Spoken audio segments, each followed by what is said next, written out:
আসুন আজকে একটা এমন বাস্তব গল্প শুনি যা ভালোবাসার এক সুন্দরময় দিগন্ত।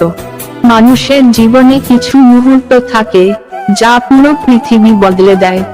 2019 সালের 7 তারিখ এক নতুন যাত্রা শুরু হলো মারুফের জীবনে। একটি মাদ্রাসায় ভর্তি হলো সে, নতুন জায়গা, নতুন ক্লাস, নতুন মুখ। তার ভেতরে ছিল অদ্ভুত উত্তেজনা, কিন্তু সে জানতো না এই দিনই তার জীবনের মোড় ঘুরিয়ে দেবে। ক্লাসে ঢুকতেই তার চোখ দিয়ে আটকালো এক মেয়ের দিকে। কালো বরকা পরিহিত, পরিপাটি করে ওড়না জড়ানো, চোখে এক অদ্ভুত মায়া। মেয়েটির নাম সামিয়া।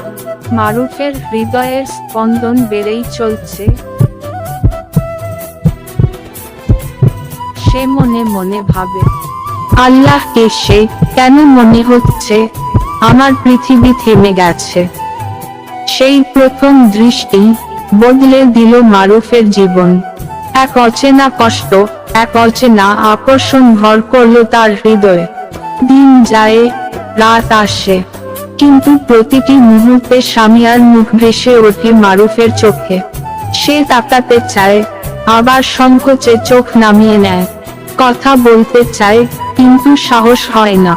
রাতের নীরবতায়, যখন সবাই ঘুমায়, মারুফ চেয়ে থাকে আকাশের দিকে আর ফিসফিস করে দোয়া করে, হে আল্লাহ, একদিন যেন সামিয়ার সাথে কথা বলতে পারি, শুধু একবার। মারুফ প্রতিদিন ক্লাসে পরিপাটি হয়ে আসে, যাতে সামিয়ার সাথে কথা বলতে পারে, কিন্তু পারে না। সেই সাহস তার আর হয় না। হ্যালো ভিউয়ার্স, পরের ধাপটি শুনতে চ্যানেলটি সাবস্ক্রাইব করে দিন। দুটি সামিয়ার জন্য একটা কবিতা। প্রথম দৃষ্টি, প্রথম অনুভব। হৃদয়ে কাঁপায় এক অচেনা রব। অচেনা সেই মায়াবী চোখে ভালোবাসা নামে অশ্রুর ঝোঁকে।